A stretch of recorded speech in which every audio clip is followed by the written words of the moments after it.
So chapter 28 was good for a multitude of reasons. The biggest one being that Udana tweeted that they felt like they were out of the prologue, right? Hideyoshi Ando, who is one of the artists, also surmised the same thing maybe about like a week or two ago, or was that like a month ago when the awards came out, right? Like this isn't even like the beginning of what is going on in Udana's head. So that was huge, right? That tweet means a lot because this chapter, the way it ended, you picked up on the fact that they're leaving the stratosphere, right? Like this is it. This is the beginning, baby. We finished the tutorial. Tutorial phase is over. That is super fucking dope. We are leaving Canvas Town. We have made our amends with the crew in Canvas Town, you know, Ramblin and the mayor and all that. We have done everything that we've needed to do in Canvas Town. Now we're moving forward and things are looking really dope. And what was even cooler is we got a little more development out of Ramblin because even though it was a fast development, I feel like we got what we needed just so Ramblin does not leave the back of our minds because she's going to be an important factor later on. And the biggest hints of this was how important and invested Engine was in Canvas Town and just all the things that she's able to do moving forward, right? That shit is going to be huge.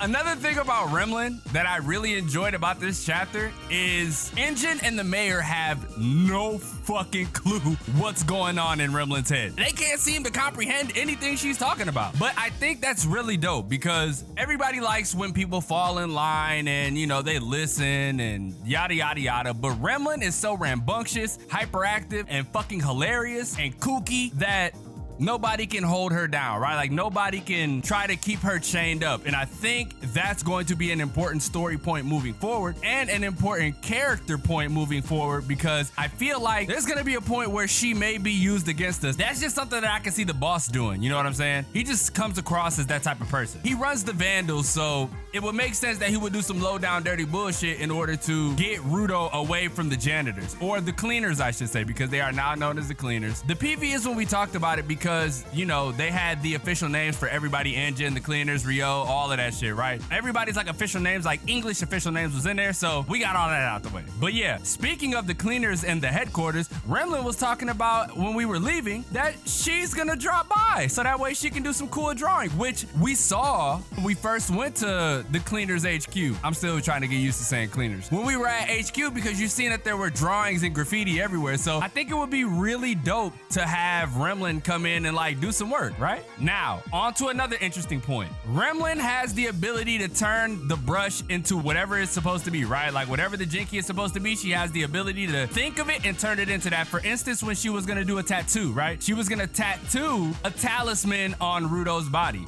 So she went from that to like using an actual marker to draw whatever it was on there. But one thing that kind of caught me off guard in regards to this whole like tattoo idea was the fact that it's supposed to be mitigate heavy damage only once. So what do they plan on throwing Rudo into, right? Just think about that as we progress throughout the rest of the story, right? This shit is going to come in handy. Please, I beg of you, for those of you who really read the manga and love it, do not forget that this tattoo exists just so y'all don't think it's gonna be an ass pull when Rudo gets into a gigantic battle and he gets hit with a decisive strike, right? Mitigate heavy damage only once. Remember this. It has that type of ability. We know what this Jinky is able to do, so make sure y'all keep that in mind. And then we eventually leave, right? We learn so much about Ramblin. We get the talisman on Rudo. I don't know if everybody got it. I'm not too sure. I didn't read if everybody got it. The last important thing that we got while leaving Canvas Town was the conversation between Rudo and Ramblin, right? It's so many R's in this shit. It's crazy. Rudo, Ramblin, Rio, all of that shit. The conversation that they had between each other, because remember what I said in the last chapter review, that this is something that Rudo needed to see, right? Rudo needed to overcome, at least attempt to overcome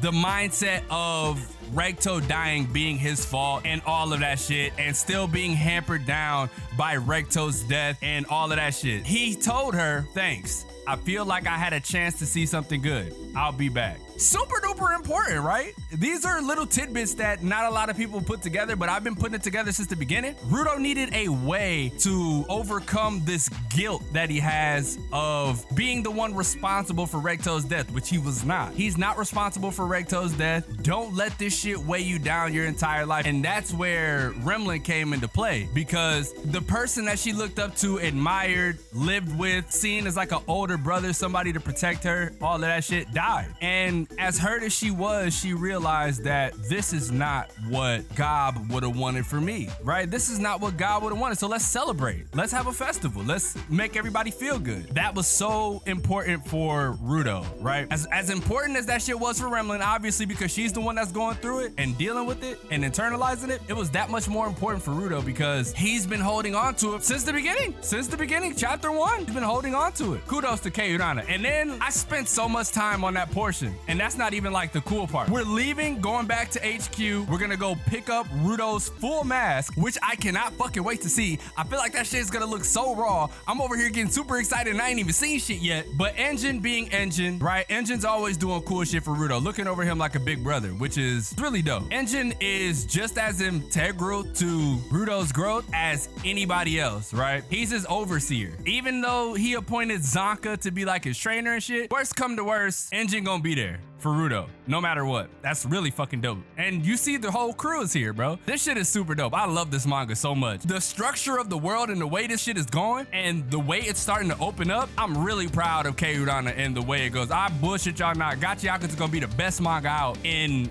the next year or so. Guaranteed, bro. People are gonna come flocking just to read Gachiakuta. And I hope y'all come flocking to watch my videos and see that I've been calling shit out since the beginning, baby. So y'all already know where y'all gotta come for the best information for Gachi. But let's continue. I get sidetracked when I talk about this manga because I love it so much. Engine was like, yo, before that, Rudo, how about we go do something you really like? Bro, and took him to go collect some trash. You know Rudo always needs some trash. It's Gachiakuta. Hello? Put Gachiakuta into your translator and you'll see why. He let Rudo go and, you know, handle his business. And the shit that had me dead is like, Engine doesn't realize just what trash means to Rudo, right? That's always been his thing. Go collect trash, fix it up, and give it to people. This is also training. Think about it, right? This is training as well, because he's still trying to learn how to use his Jinky, you know, his ability and shit like that. He's still trying to learn how to manifest it and what he can manifest it into. So this is all perfect for that. But the scary part is what happens next.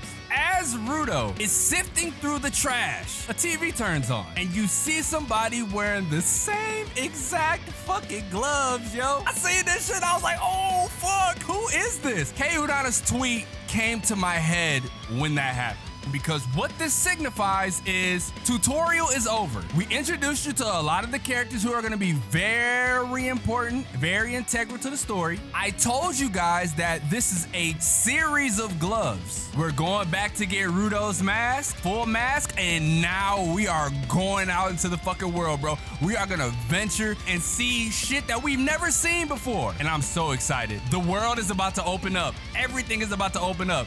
It's so cool when you go back and you just think about this shit in hindsight and you look at everything that was done and you realize that it is the beginning. We just reached the finish line, right? It's been practice these last 28 chapters, bro. It's been nothing but practice fucking mode. We getting into the shits now. I'm so fucking excited. In the comment section, make sure y'all let me know if y'all are as excited as I am. Make sure y'all let me know if y'all are looking forward to Kei Urana like ushering a new generation of some fucking fire onto the world, because I know I am. Leave a like if you enjoyed, subscribe if you're new. I'm gonna try to get this video out immediately so that way y'all can ingest all this shit that I've been talking. I appreciate all the love that you guys have been showing on my Gachiakuta videos. I appreciate all the love y'all been showing Gachiakuta in general, because like I said, I don't talk this much about shit that I don't love. And I don't put shit on my channel that I don't love. I appreciate y'all. If y'all love the videos, make sure y'all support. Leave a super thanks. That all gets repurposed into editing software, costs for editing software, new parts for my PC, all of that shit. So that way I can give you guys a better experience and record things at a higher volume and a higher caliber. I appreciate all y'all. Make sure y'all have a wonderful night. And with that being said, it's your boy, xDomoSenpaix, and I will catch you guys